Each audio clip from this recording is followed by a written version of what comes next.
gang, happy Wednesday. Welcome to the Pitch Strike Chronicles. I'm Uncle Tats. I'm in humor, Robinho. And I got to lead off with this because as the season started, there were a lot of question marks. And I've said this before, but after yesterday, I have to say it again. I had doubts on Warren. I wasn't sure how he was going to fit in, how he was going to progress in his stuff. And he has definitely impressed me this season, especially with the absence of Cole and Heel. There were concerns about what this rotation was going to shape out to be, and Warren's holding his own. His previous start, he had a career high of 9 strikeouts. Now he upped it to 10. He is just continuing to just build himself up. Where I'm actually, when his starts are coming in, I'm feeling very confident with him on the mound. He's definitely eased the pressure of the quote unquote replacement arm in the pen without Heel and Cole. Warren has been absolutely stellar.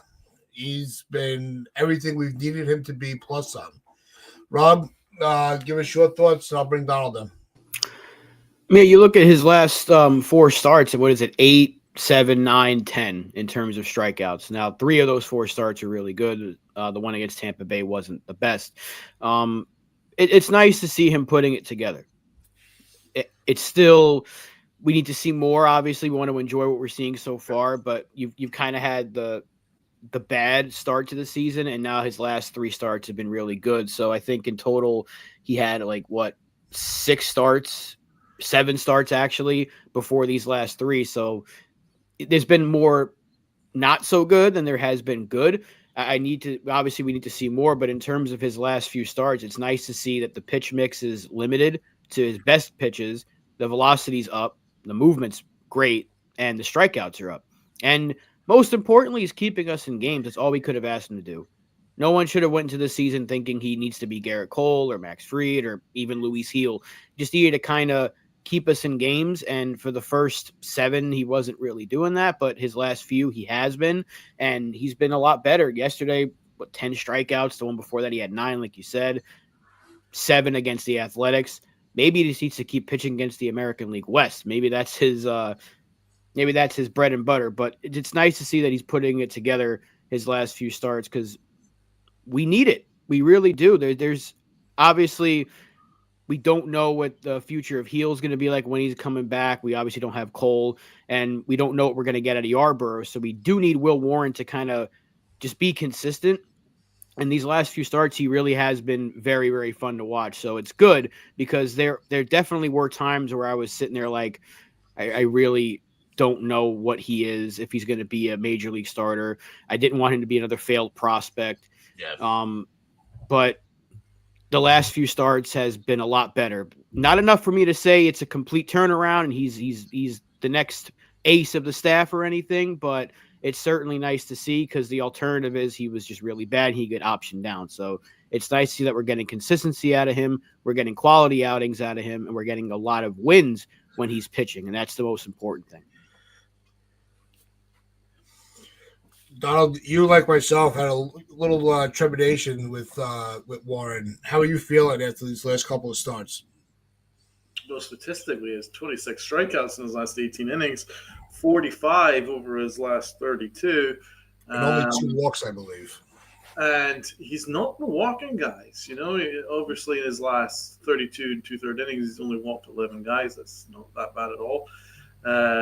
But even more impressive is his last 3 starts, he's only walked 3 guys as opposed to the 26 strikeouts. So the strikeout to walk ratio is definitely much in Will Warren's favor right now. He's a much more confident pitcher on the mound. He's pitching aggressively. You can see he's much more aggressive on the mound. He's got a bit of confidence. He's got a bit of swagger as well. I like it. I like the swagger that he shows. So I thought yesterday's outing was very impressive. Actually, I was quite impressed by him in all aspects. He was also quite credit to Aaron Boone for giving him a shot to get a difficult out towards the end of his outing before he got taken out. He He gave him another out, an opportunity to get a big out, and he did. And he came through. Looks like he's a better pitcher right there. He's emphasizing his better pitches, as Rob says. As you can tell, man, he's not walking guys that much, and he's striking out a ton of guys lately. So, wow, there might be something here.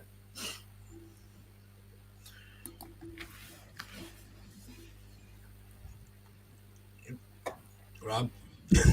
I thought you were going to say something, but no. I mean, you're right. I think he leads the rookies in strikeouts by like 17. Like there's him, and then there's like the next best is like 17 below. So he's striking out a ton of batters, and that goes back to that Tampa Bay start where he struck out 8. Because prior to that, I think his season high was 6. So his last 4 starts, he's been racking up the strikeouts. The walks are down. The location's better. The movement's better. The spin rate is better. These things matter. And his best pitches are working. And that's the most important thing, is just figuring it out kind of on the fly. I'm glad they didn't kind of have a quick hook on him, because it'd be easy to say, all right, 7 starts in, send him down, get somebody else up here because it can't be worse. We had him and Carrasco pitching terribly. They had to get rid of one of them. It was Carrasco, an easy choice. Mm-hmm. But you also didn't want to give up on the 25-year-old, because you're like, 8 strikeouts in a game. There's something there to work with. And the next 3 starts after that, his last 3 have been outstanding. So hopefully it keeps going.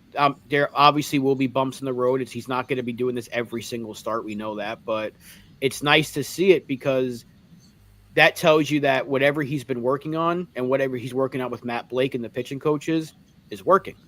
Because you don't get better unless what you're working on is working. So he'd be getting worse somehow. So I'm glad to see it. Now his ERA is like a 4.01, which is kind of right around where you would want him to be. A guy that's going to give you a chance to win every 5 days. And that's, again, expectations kind of low for him going into the season. Just had to be a consistent starter, keep us in games, pitch around league average, maybe better, of course. And that so far, that's kind of what he's been statistically. Now, his last 3 starts have been a big reason for that, but everything seems to be working in his favor in terms of confidence, like Donald said, the pitch mix, the velocity, the spin, strikeouts, no walks. I mean, that's kind of was every pitcher's Achilles heel for us has been the walks. So those being down, naturally the stats are better. So it's nice to see, and hopefully it keeps up. Most impressively, over his last 7 starts, his ERA is a 3.58 over his last 7 starts, which has brought his ERA right down to 4.05. So it looks like it's continuing to trend down, which is good. But yeah, 3.50 ERA over 7 starts is actually a pretty decent sample size. Especially for somebody that we're looking at as the 5th starter. You know, as good as he's been, he is our 5th starter. You know, he's not on the level of a 1, 2, or 3 in the rotation. But, you know, when I say that, you know, I'm feeling a lot more confident with him on the mound. It's not that back end of the rotation guy that you're like, all right, you know, just keep us in the game and try not to let it get too out of hand. He's been really, that's why I said he's exceeding the expectations that I had for him for the for the role that he was asked to play. But everything else is really looking in his favor. And you could just definitely tell, you know, and it goes to any athlete or anything you do in life. Once you have confidence in what you're able, you know, what your abilities are, the rest of it all seems to come into place. And that's what it seems to be with Warren for me. Let's have a look at his spin rate, because I'm actually pretty impressed. As Rob points out, his spin rate is much improved. Check out this. If you look at, for instance, the rotation, the spin on his four-seamer. So this year it's 2.526. Last year it was only 2.503. It's gone up significantly. And then you look at, for instance, the curveball. That's night and day as well. That's improved, and just everything has definitely improved. The sweeper looks pretty good this year. The spin rate on his sweeper was 2.9. It's now up to 3.0. So there's about 20-point improvement on his spin rate, and because of that, the batting average on these pitches are going way down. So There's only 164 batting average on his four-seamer, which is good. Only a 154 on his curveball. So no one's really hitting anything on his curveball or his fastball, which is great. Still get a pretty high batting average on his sinker, though, 308. So maybe those are things that you could work on. But if you look at the difference, for instance, last year, people were batting 500 on his changeup. And now they're only batting 200 on his changeup. So these are the kind of things to pay attention to. It looks like his changeup is much improved, and his four-seam fastball and curveball are well better. Yeah, you can definitely see an improvement, not only just in the numbers like you pulled up, Donald, but when you're watching. Look at the swing and misses he gets on his breaking ball. Like really like swinging out of the zone. We saw that a lot last night. Balls that it's like if it was our batter swinging like that, we'd be screaming, "What the hell are you saying?" But like that's just how deceptive his ball movement is. Where they think it's just coming middle and just going to clip the edge, so they're swinging at it to fight it off, but they're missing by a mile. Yeah, and again, keeping the pitch mix kind of limited because we know he goes to he has 6 or 7 different pitches, and he looks like he's going that four seamer a lot. He's throwing that sinker. It's probably not his best pitch, but you look at the sweeper, that was really good all spring, and that's been great. The changeup and the curve, so maybe you got to keep it there. And Ken's bringing up that he's been throwing more of a two seamer. And just keeping them off balance, and that's been important. The batting average against pretty much every of his pitches, except for the sinker, is down. The spin rate is up. These things matter. Right? That's why you got to look at Baseball Savant sometimes. We have access to a lot of these stats that we didn't have before, and that kind of gives you an idea of when guys are getting better, when to expect a turnaround. It's kind of similar to what Bellinger was struggling, but the exit velo was going up. You're like, okay, the turnaround's coming, and lo and behold, he's got like a 14-game hitting streak now. So you kind of see these signs with pitchers when the spin rate is up and the swing and miss is up and the batting average is down. Sometimes you just get unlucky. That's where BABIP comes into play. And that's kind of been what Will Warren has dealt with. Also the walks. Now he's generating more swings and misses, and he's hitting his spots better, and you're getting better outings out of him. So stats matter, analytics matter, but most importantly, what matters is the work that Will Warren is putting in it's been brilliant. Like whatever he's been working on over these last few starts has been fantastic, and I can't give him and this staff enough credit because whatever they've done has turned him around completely. Because going back to last year, he looked like a lost cause. His first 6 or 7 starts this year didn't look good, and it looked like we were going to have a failed prospect potentially on our hands. But these last few starts has certainly redeemed it. The strikeouts are through the roof. I mean, he's got like 60-something on the season. For him to be leading all rookies in Major League Baseball, that's pretty impressive by a pretty wide margin. Yeah, I'm surprised he's actually not getting, because they're talking about the early projections for the end of the season. I can see him really making his way into the mix of the Rookie of the Year discussion if this really carries over long term. And there's still a long way to go, so I don't want to really throw any, bad energy into the air there. But he's figuring it out where it's like, okay, it's something that you're kind of peaking on. And just seeing how it goes, and also the rest of the competition that's out there. Because I think the rookie class this year is actually pretty tight. Well, no one's expecting him to go out there and be Paul Skeens or anything. No. But it's just nice to see. Yeah. Hey, why don't we say hello to our chat? All right. So, should we do a roll call, Donald? I think Donald's in line for a roll call today, right? All right, let's do it. Egyptian Magician agrees with Ken. That two-seamer be jolting back. Salute to Egyptian Magician. As Ken points out, that two-seam fastball has added a ton of movement and, most importantly, giving hitters a different look. Keep piles off pitches. Shout out to Matt Blake. Elliot, good to see Spence in the chat. Strikeouts tell me he's hitting his spots, but not at the expense of trying to throw perfect pitches. It's a good point. I always like to pay attention to the strikeout to walk ratio. He's only walked 3 guys over his last 3 starts. That's nothing, especially opposed to the number of strikeouts that he has. 26. So he's really that's really showing to me that he's commanding his pitches much better. He's got a pretty good poise on the mound as well. So salute to you. Got Joe in the chat. What is up? Warren has a chance to be number 3. Wow, he could be. Never know. This continues to trend. What up, Stevie B? We got Lou in the chat. What up? We up? What up? What up? What up? We got what else we got here? We got Sunil in the chat. Salute. When there's a Will, there's a Warren. All right, good to see you. Spence, Aaron Boone, and the Yankees' faith in Will Warren is showing signs of paying off. We've got Cold Italian Pizza in the chat. One of the best names on YouTube. What's going on? Good morning. He's figured it out finally. FJ, good to see you. FJ in the chat. Warren's been good. Working on his location. Yeah, it's all about location, baby. Location. Got Jonathan in the chat. Is Jonathan the early bird? Yes, he is. Jonathan's the early bird. 8:05 a.m. Nice and early.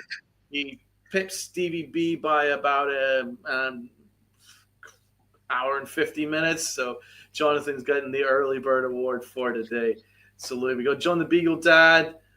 He's also impressed by Will Warren. Got quite a lot of people that are impressed by Will Warren here. What else? We got Empire State of Baseball. Salute to Empire State of Baseball. Good to see you. Let's go Yankees. Thanks so much. Volpe is our weakest link. Salute to John Doe.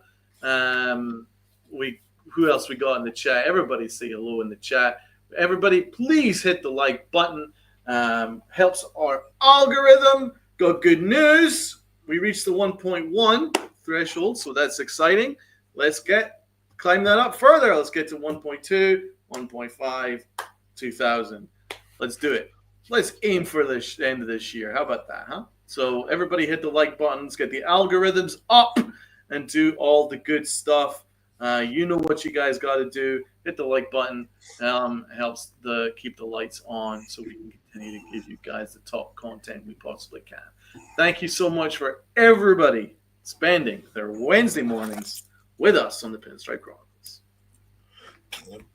Yeah, definitely. Thank you, everybody. Because I see the Volpes coming into the chat, but before we move away from the pitching, talking about redemption story, I want to dive into Williams a little bit real quick because he made a statement in an interview that he's feeling himself again, and also that Boone also said he has no intentions of readjusting any of the roles that the bullpen is in. So he's really just saying, look, yeah, he may be pitching well now, but we're just going to leave him where he is so he remains comfortable. And we saw Weaver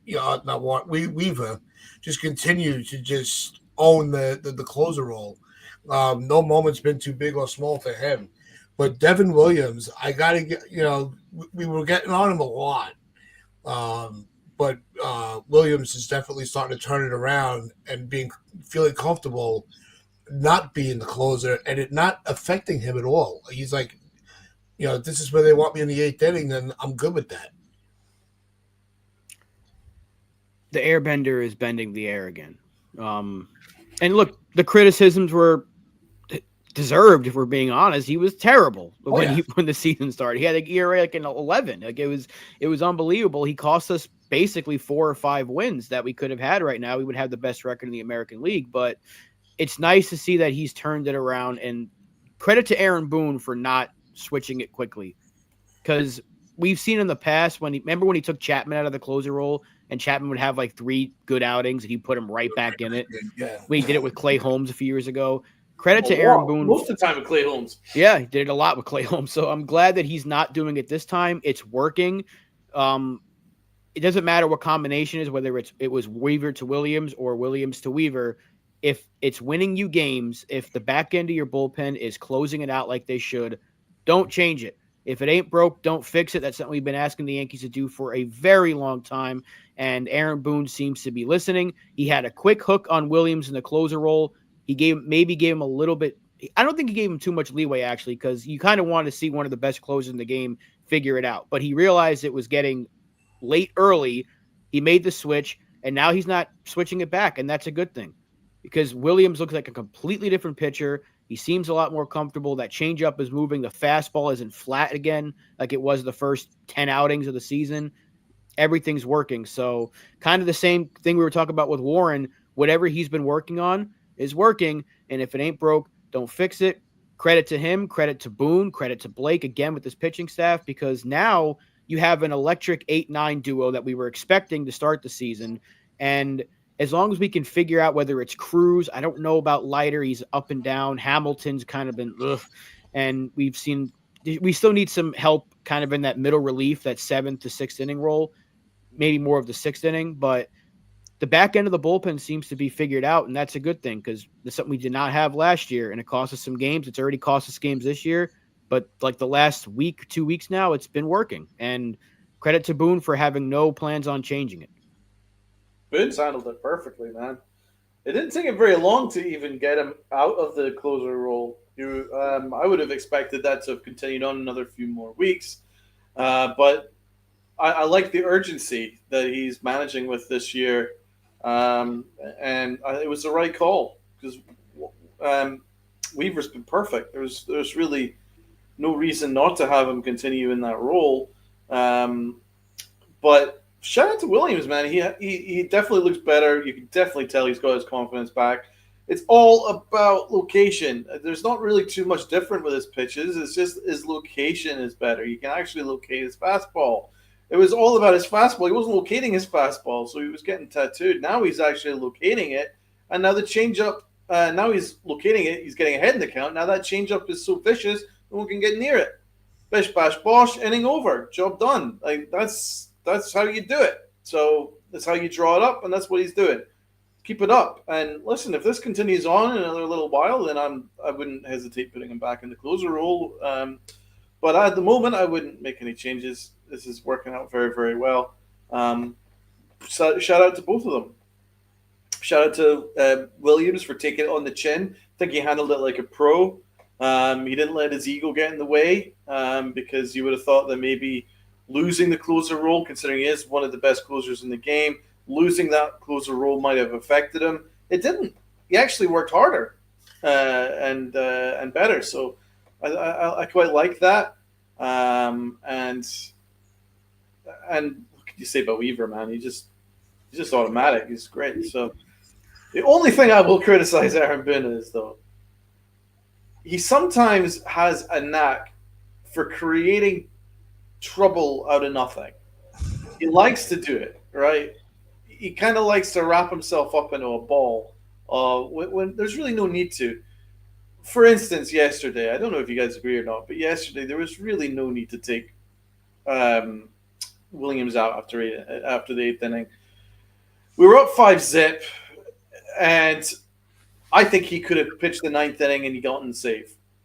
But instead, he had to mess around, and he brought in the Terminator, who ain't terminating anymore.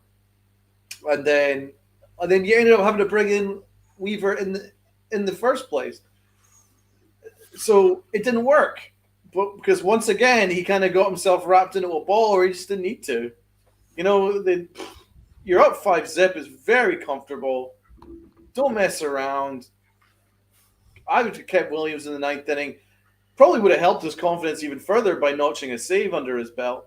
And I guarantee probably would have pitched the shutout in the 9th inning.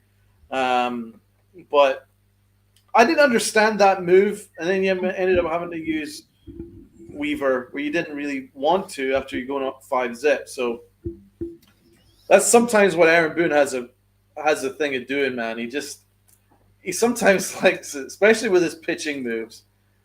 If everything's going very comfortably, he gets a little bit like antsy and he wants to try and follow the exact script that has been given to him.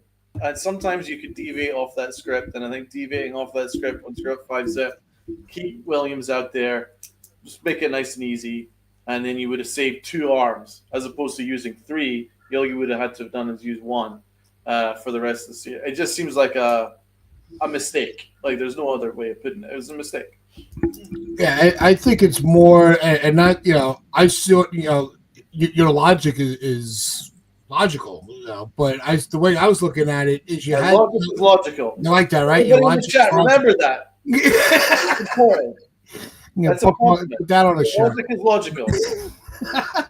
No, I thought once it got to the 5-run lead, he did have Weaver warming up before Judge hit the home run and sat him down, and then Hamilton, you're still trying to figure out if you're still trying to get him back into the fold, back into a rhythm of coming out of the pen.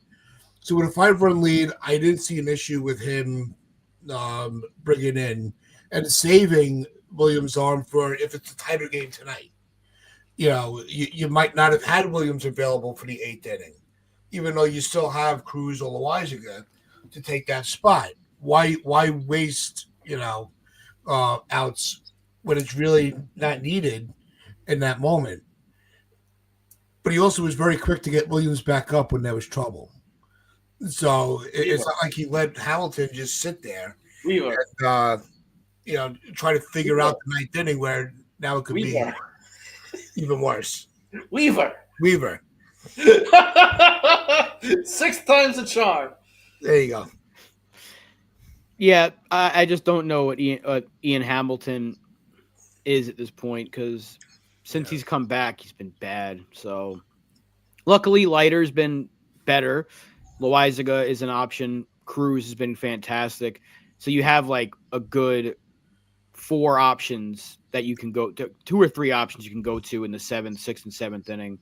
I would trust Tim Hill a little bit more than I would Hamilton at this point.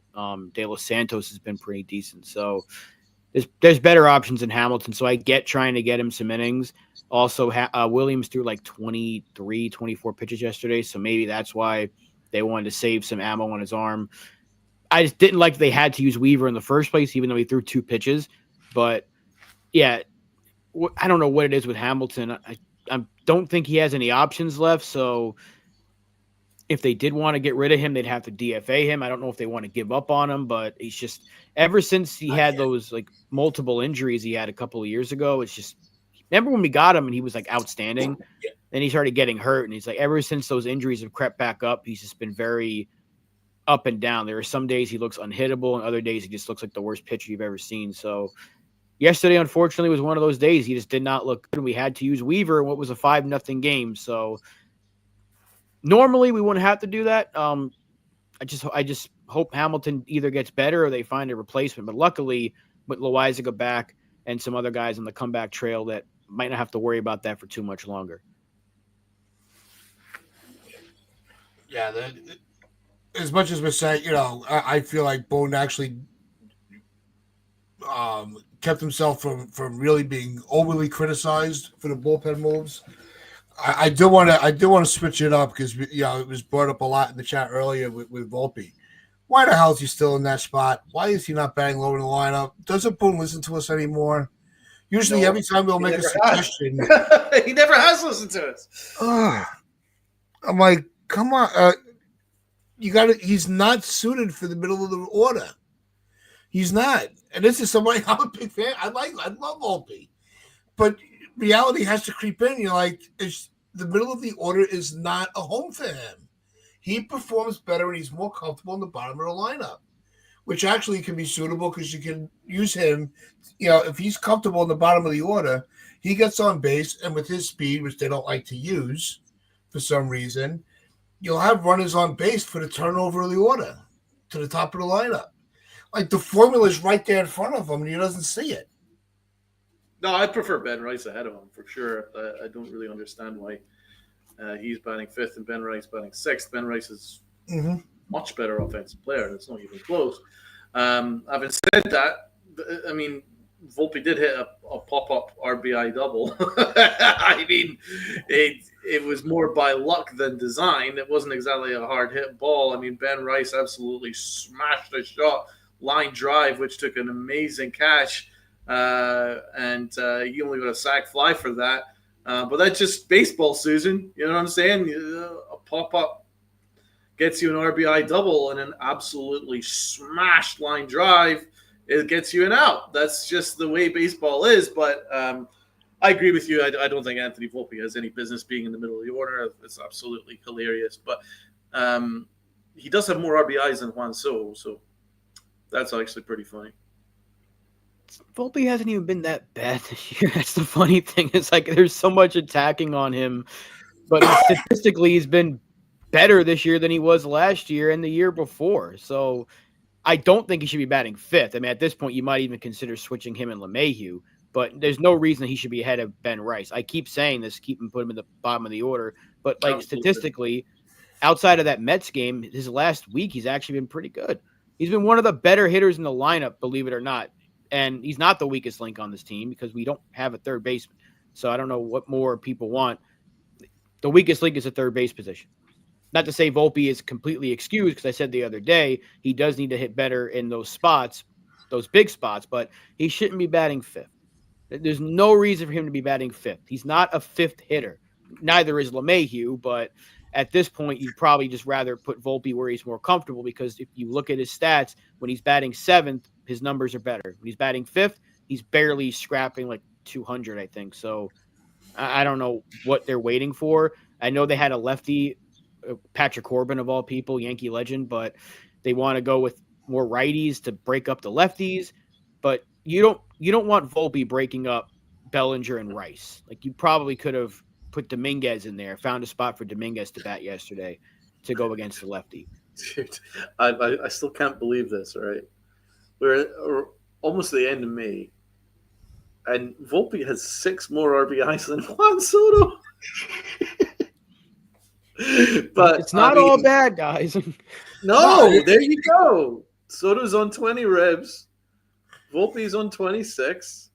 745 OPS is above league average. I mean, he ain't the prettiest hitter, but it ain't that bad. We've seen a lot worse from him. Oh, yeah. I've seen worse. He's. I mean, I'm not a fan of his at all, but he's having a good year. He is. He's having a good year, but he shouldn't be batting fifth. But 26 RBIs ain't nothing to balk at this stage. I think at this rate, he's on course for having about 80 plus RBIs by the end of this year. But a lot can change. I expect a massive slump coming up fairly soon. But because I think this is kind of one of his hot streaks, technically. But I'm not sure if he will end up with 80 plus RBIs. But as of right now, he's having a decent year. But yeah, 6 more RBIs than Juan Soto. Yeah, I think the expectations of him being the superstar shortstop, I think that narrative is very much laid to rest. Just be serviceable, and he's been, he's improved this year. He just might not be what we wanted him to be. This is just what he is. So it's also curbing the expectations from people. If you thought he was just going to come in and just, be the next Jeter, that doesn't happen. I'd be happy if he turns into, Gregorius at this point.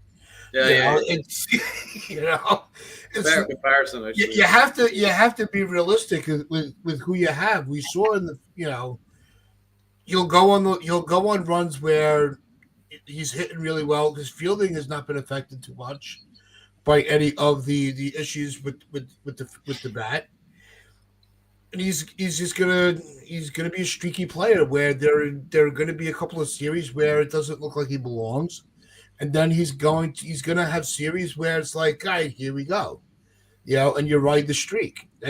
That's what he is. That's true. That's true. He's still he's still above average in batting run value, base running, and fielding. He's not perfect by any means, but he is above average in those so far. So I'm not saying we need to praise the guy and be like, oh my God, we were all wrong, bow down. He's not the second coming of anybody. I'm just saying that maybe we need to bring it down a notch, because there's been a lot of hate towards him this year for that one game, and it was not pretty. I mean, I gave him the L for it against the Mets, but outside of that game, he actually has been pretty good over the last 7 games. So just there's other issues with this team besides Anthony Volpe. That's all I'm saying. He doesn't need praise. He just maybe temper it down a little bit Yeah. with the hate. He can be far worse than he is right now. So why don't we? Absolutely. So you're saying he's not necessarily this guy? No, No, he's not. He's not that guy. He's not even. We could have Josh Donaldson in this lineup hitting with a 600 OPS or something like that and striking out every time, making $20 million. So it could be a lot worse. Is all I'm saying. I know there's a lot of people that hate the guy in our chat. I know Lou's his biggest fan, but it could be a lot worse. Who's the biggest Volpe hater in the chat? Is it me or Lou? That's close. If it's the chat, if it's in the chat, it's Lou. If it's on the show in general, it's you. I don't know. Flip a coin if you want.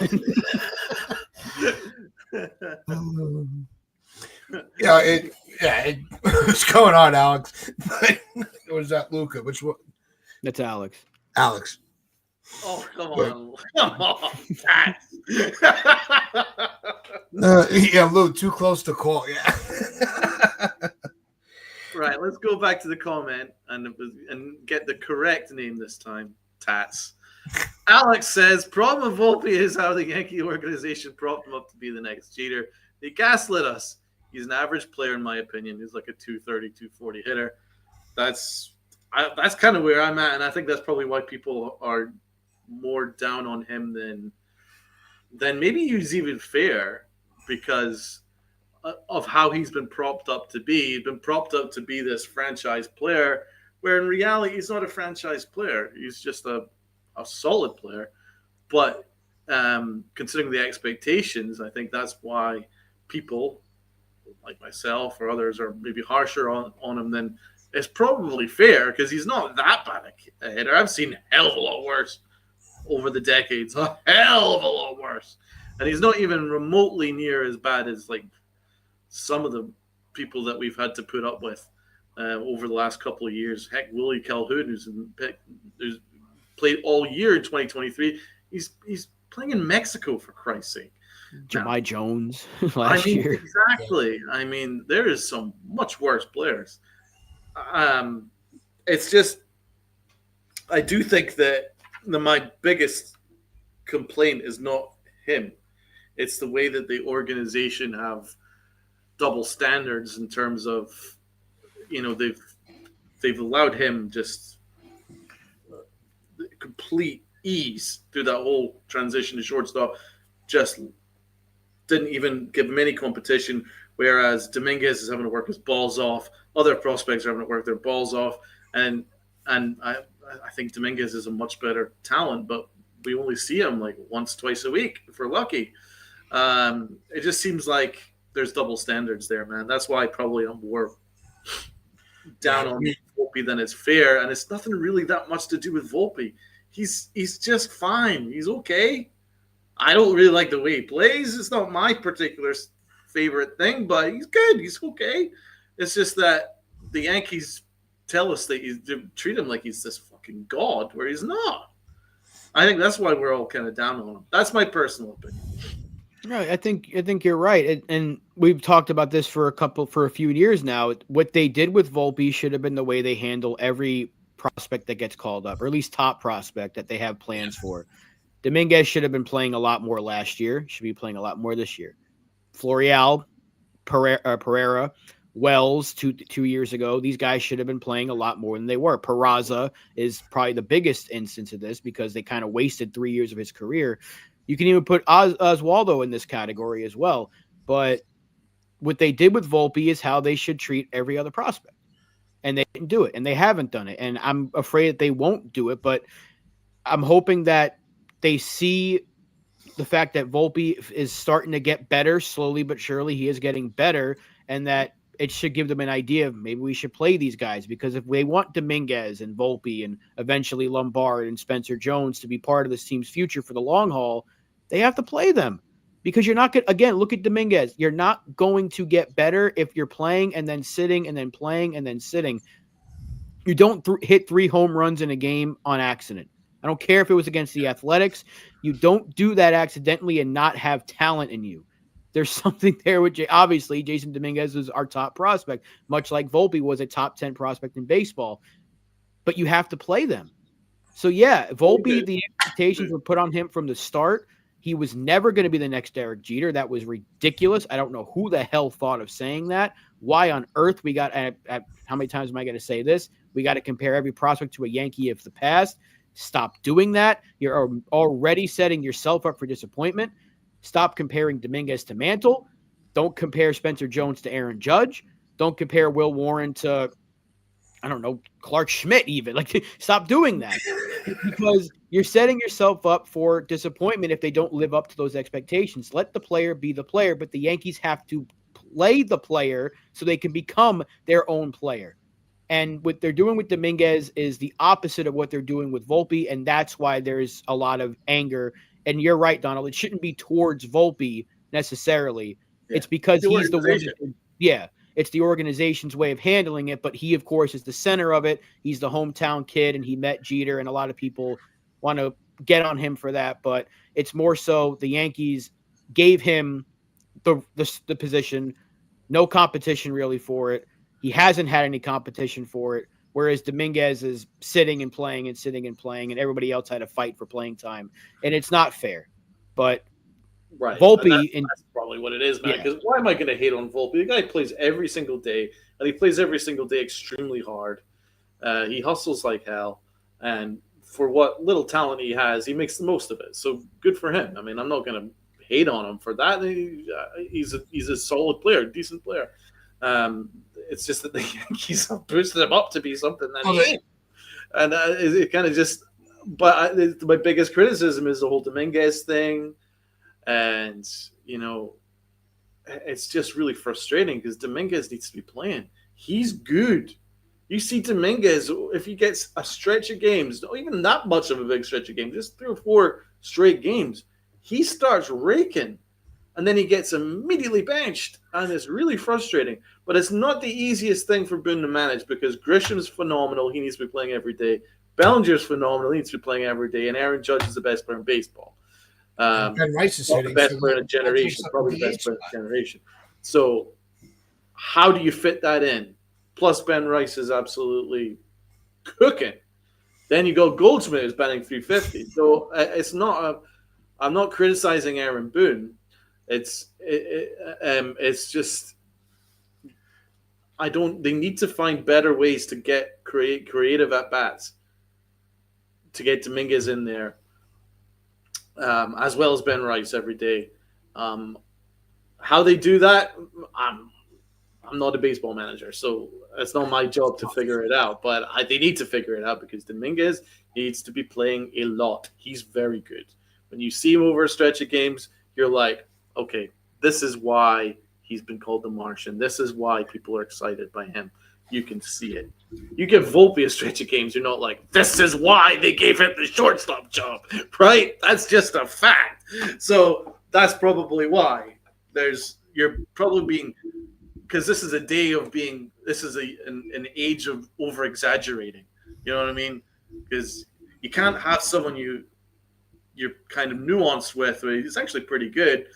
You either have to love him or you have to absolutely hate him, and that's just the way the modern age is right now. So that's why people are just choosing to go, right, I fucking hate Anthony Volpe. But it's nothing to do with Volpe. Volpe's fine. He ain't done nothing wrong. He's a pretty solid player. He actually had a very good World Series. So it's not that I despise the guy, not by any stretch of the imagination. It's just that I wish that they would treat the other prospects as well as they've treated him, because they've never treated anyone as nicely as they've treated this kid. I've never seen anyone quite like it. That's probably why I'm harsher on him than I should be. No, and it's it's justified because we've seen I mean, you got my Hicks Award the other day for striking out twice with the bases loaded. It's like those are situations where you just you pull your hair out if you have any. So, but with Dominguez, unfortunately, he's the victim of Grisham having a career year. The only way you fix that is you have Dominguez play every day and you platoon Grisham with Bellinger for center field. And I don't think that Boone is comfortable doing that, even though he's the manager, he's the boss on the field. I don't think he wants to go that route of having Bellinger with his contract as a part-time player, and that's where the contract does come into play. Mm. So it's because I don't know what they're gonna do, but they have to fit. Mm-hmm. The only resolution for Dominguez is to platoon center field and let him stay in left. And I don't think Boone is comfortable doing that. That's a great point, man. That's where we're at. And that's why it's very difficult for him to figure it out. So I don't blame him. He's making the best about of it. this. Yeah, right. He's making the best of it. If you bench Grisham, he's like probably the second or third best hitter, arguably, on the team right now. It's really a conversation of who's second best. Is it him? Is it Goldschmidt or Rice? If you sit Bellinger, he's on a hot streak. You can't sit Rice, maybe against lefties, but he had a home run against a lefty yesterday. So what do you do there? You can't teach somebody third base. I mean, you tried it with Jazz last year, but he also has experience in the infield. The only option would be to hope that Ben Rice can pick up third base like on the fly, and that's how you fit everybody in the lineup. That's really it, because there's really no other way of doing it. Someone's going to have to sit, and they're not going to sit Volpe because they don't really have a shortstop on the bench that can hit. You're not going to put Pablo Reyes at third and then Peraza at short. Your offense is going to take a hit there. You're asking to suffer right there. So if you're Aaron Boone, you're kind of in a bind, but you got to try to find a way to at least get him at bats. But I really don't know what you do here. And it's going to be even more of a jam when you get Stanton back. You got to figure out how to get him at bats. Right. Boone's problem is only going to get worse.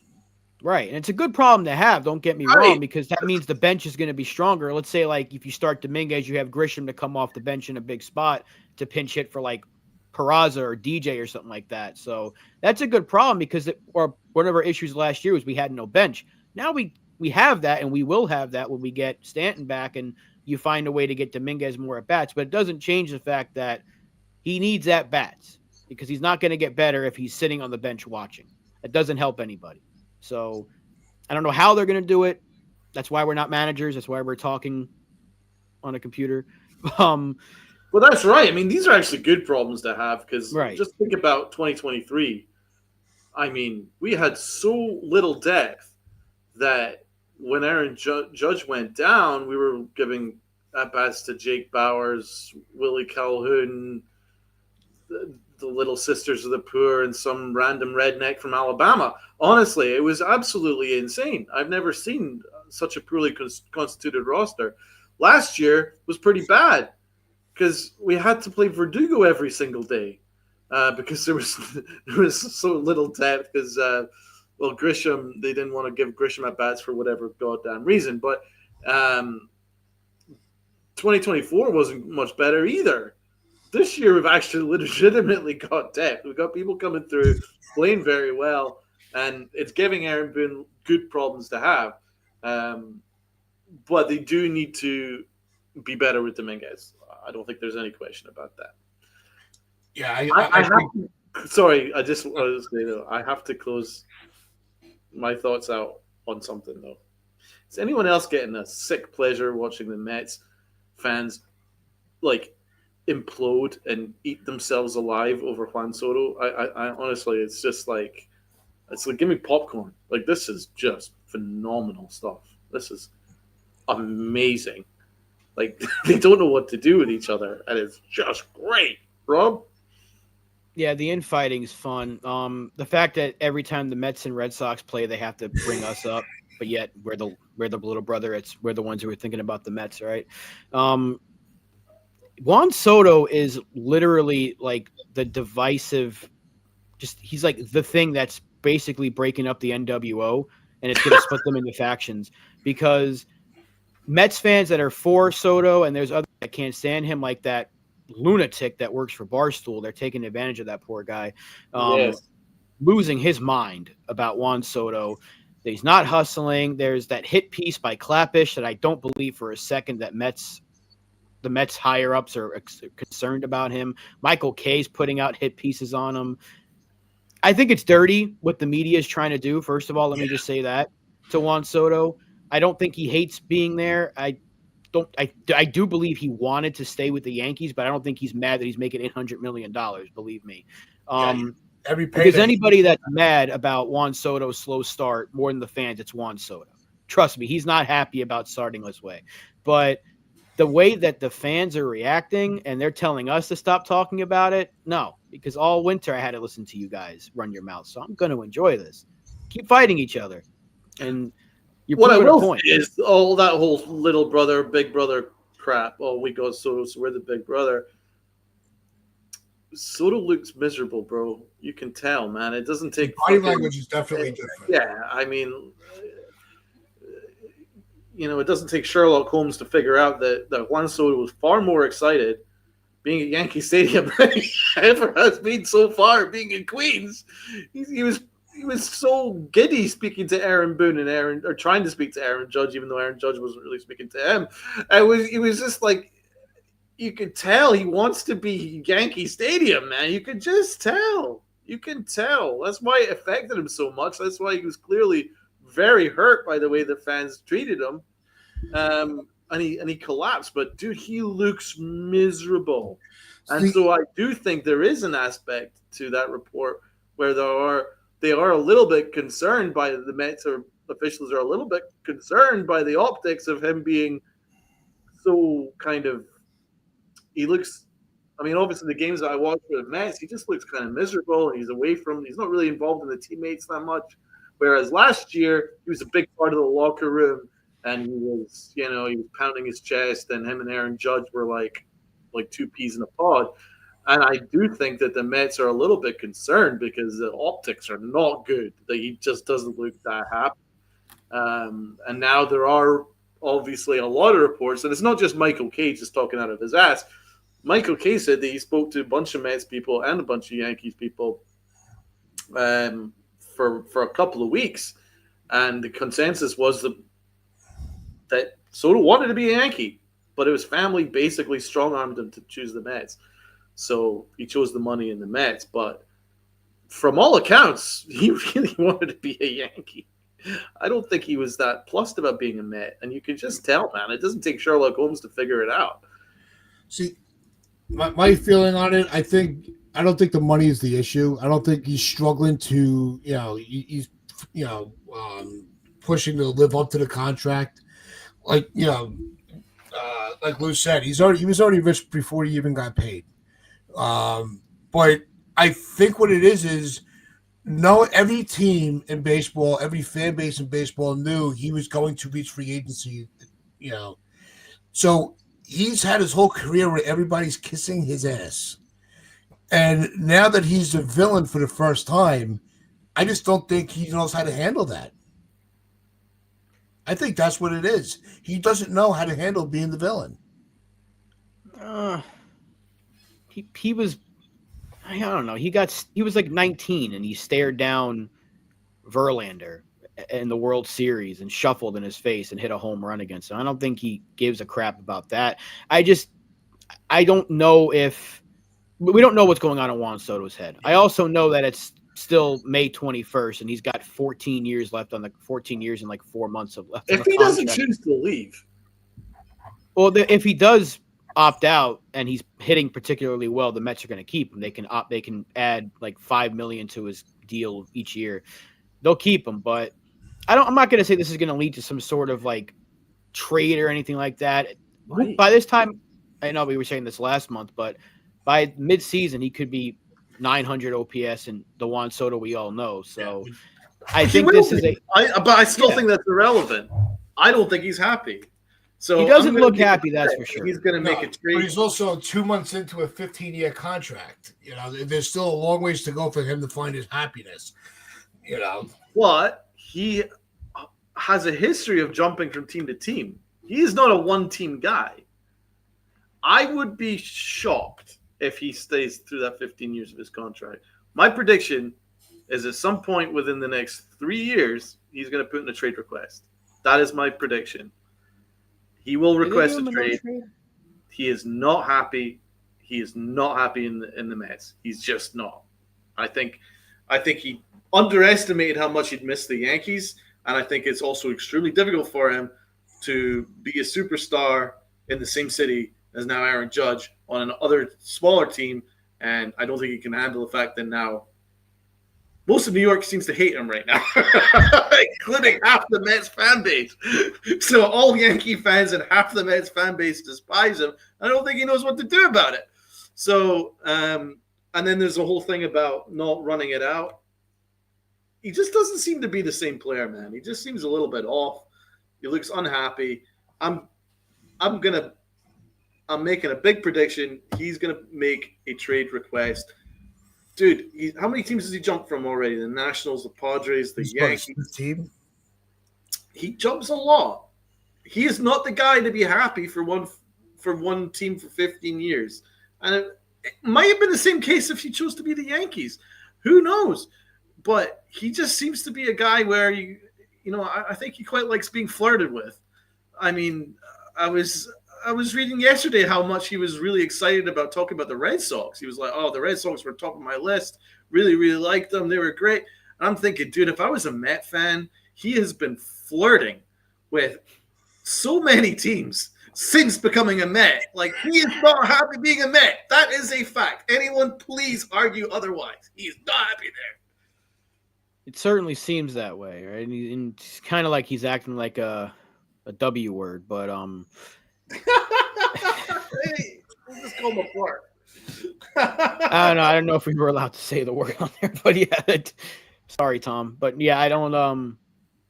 He doesn't look happy. You can't deny that. I don't know we obviously don't know what's going on in his head, and I think he's more mad about this than any fan. Obviously, I think eventually he will start hitting the ball, and the Mets will start winning games again, but I do enjoy watching them just implode. The fan base. I actually like the Mets team. They got a lot of players that I respect the hell out of, Soto included. But watching that fan base come after us and attack us all winter, and then you got idiots from Barstool, like a guy who cheats on his pregnant wife, and that dope Ben Yole on Twitter telling us that we're acting like idiots when they're fighting with each other about whether they should defend or hate Soto right now. Yeah, I mean, that's why you're the little brother. The face of Met fans is a guy they're taking advantage of. And he spends the whole time yelling inaudibly and eating his own shirt like this. Breaking his glasses. And he gets 1,000 likes. If I did that, I would be locked up in a mental institution. But you've worked with me for 5 years. You've been in a mental institution. Well, call up Dave Portnoy. He seems to be great at hiring people, and you might have to indulge in some extracurricular activities to get the job, but nah, not for me. Donald's wired enough. He doesn't need assistance. In case you haven't noticed, I fucking hate Barstool Sports, and I wish the worst upon that company. Oh, boy. All right, before we close out, let's get to Aaron Judge and his 17th home run. And speaking of fan narrative, coincides with this one, and these stupid fucking people talking about the short porch. Only Yankees are allowed to hit to that spot. Rob, you and I, we talk about this a lot. Donald, it's you talk about a boring narrative. Look, Aaron Judge is good. They're going to hit home run. That was the shortest home run of his career. Thank you. So I was about to say that. So, seriously, and the fact that that just shows that other fan bases are just obsessed with what the Yankees do and how our stadium is built. When your team was reconstructing their stadiums and building all these new stadiums with all these new sponsorship money, they could have done the same thing. They could have a short, the dimensions are built to the team. And the team is built around the dimensions of the ballpark. It goes hand in hand. So, yeah, because they're more lefty favored, and we have the short porch and right. Get over it. The road team has 9 opportunities. Exactly. To aim for that short porch. 9 innings to aim for the short porch. If they don't do it, that's on them. That's not on Aaron Judge. And it's not on the builders of Yankee Stadium. Another thing, Aaron Judge had a 500-foot home run that ended up in some fucking tree somewhere that was overruled by some blind ass fucking umpires who go fuck themselves viciously, without prejudice. Sorry, Tom. Viciously. I went off the rails a little bit. No, it's baseball and have it shoved firmly up your fucking assholes, right? And that was wrong from Aaron Judge. So, all right, he's owed a pop-up home run. He's owed one. Fuck off. It's so stupid. No one can. Well, people are complaining, but the Orioles had to change their wall like 3 times in the last few years because they realized how stupid it was. The Mets had to bring their walls in when they first built Citi Field because they couldn't hit enough home runs there. Fenway Park is probably the ugliest dimensions of all time. You got the biggest wall ever and the tiniest wall ever. No one complains about that. So why the fuck is Yankee Stadium always a problem? Yeah. I don't get it. And it's not like it wasn't until this year the Yankees really, they weren't stocking up on lefties anyway. They had too many righties last year. So like now all of a sudden we're hitting some home runs from the left side of the plate and Aaron Judge hits one porch job and everyone's like, bullshit. The guy has like 300 plus home runs that have gone 450 feet.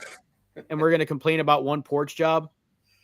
Please just find something else to complain about. I know you're mad that you don't have him on your team because if you did and he was hitting those home runs in your stadium that just barely scraped the wall, you would say a home run's a home run. Thank you, Jason. So shut up. Enough about the dimensions. You just said, Donald, the other team has 9 innings to do the exact same thing. And we have seen a lot of other teams have porch jobs against us. Right. I don't see Yankees fans saying, push the wall back when they don't move the walls. When the Yankees are hitting, they don't move them in. The Orioles will, but the Yankees don't. It's been the same dimension since Tats was 6. And we're still complaining about these things. That's an old joke because, they've had the same dimension since the dinosaurs roamed. The OGs will understand that. Yeah. Since 1903. They've had the same goddamn dimensions forever, and we're still complaining about it. Get over it. I'm so sick of it. Aaron Judge does not need the short porch because he hits them into the bleachers more often than not. He doesn't need it, and when he hits it, he's just showing he can hit it to all parts of the field. The best player in baseball, 17 home runs. He was robbed of that one in Tampa. I don't know if it's landed out of the trees yet, by the way. And yeah, he's the best player in baseball, but one porch job and the world has lost their minds. He's not a good hitter. Fuck you. Enough. Enough is enough about the dimension. Yep. Shout out to Pat for being 108 years old and being the co-host of the Pinstripe Chronicles. I think it's awesome, man. You were 6 years old when the Yankee Stadium was built. So it's a big shout out to Uncle T. There's one more theory I wanted to bring up. We don't get a chance to really go outside the box a little bit because it just seems like every show we do is the end of a series. So I want to take advantage of it and bring up Rice's home run. And not so much that he's in double digits now. Mike, I have a baseball theory question for you. Now, 3 of his home runs are against lefties. It got me thinking because we're seeing a lot more where the righty-lefty matchups are not really coming too much into play as baseball's getting over the last few years. I think it's because of the 3-batter minimum with the bullpen. I think lineups are now more accustomed to seeing pitches from both sides, and the lack of moving substitutions in games with key players, that whether you're throwing righty or lefty, it's not affecting the batters too often anymore. What do you guys think? Well, Rice still isn't really hitting lefties very well this year. Well, no, the only thing that really changes is the way you attack using your lefty. Like, for instance, we can't, unless the other team has 3 lefties due up, we're not going to bring in Tim Hill because he would have to face a couple of righties. So, I don't know. You still need left-handed pitching, though, because we talked about it all winter. We didn't have a lefty until like a week before spring training, and we had like 4. So, yeah, with the 3 batter minimum, it is a little difficult to game plan, but you see there is still a need for it because, I mean, case in point, last year in the World Series, we had to face a couple of lefties and they brought in the wrong one, but there's still a reason to have that lefty-lefty matchup, even if it is for 1 or 2 batters. I don't like the minimum. I think you should eradicate it. That was one of the rule changes that I kind of adjusted to fairly quickly. I think that's shortening the game a lot more than the other rules. Yeah, but it's taken away the art of specialist relievers. Yeah. And that means that there's far less relievers that are being employed now because, you have to manage per inning now as opposed to having specialist relievers that can come in and get key lefties or righties out depending on who you are. So obviously old school managers, I know for instance Joe Girardi absolutely hates it because and I'm sure there'll be certain players that hate it too because there'll be some players that are very good relievers that are currently unemployed sitting at home that could be very good specialist relievers. So I disagree with that. I think they should bring it back. I was saying, it was just a theory I thought of. I just wanted to throw at you as well. While we had a few extra minutes, but I think it's still maybe a ways to go before that. That could be proven or really analyzed. But like I said, it was just popped in my head, so I threw it. It doesn't need analyzed to kick that freaking stupid commissioner out. But MLB, that doesn't need any analyzation. Yeah, well, once I take over, everything will go back to normal. Yeah, that commissioner can get fucked viciously without prejudice. All right, that's gonna wrap things for us today. So, hope everybody did enjoy the show. We enjoyed hanging out, which is, as always, we'll be back on Friday, 10 a.m. We will break down the series with the Rangers. Hopefully, like Doran says, another win in today or tomorrow. That's 5 straight series wins. So that will something to look forward to, and we'll definitely be excited to talk about that. But just make sure you hit that like button, hit that sub button if you want to join the chat that we're always ranting about and raving about. And also share this out with your friends, your family. Share this on the corner. Follow us on all our socials, on Instagram, X, Facebook. And as we always say, where you pitch, I should pride. Me, man. Jesus Christ.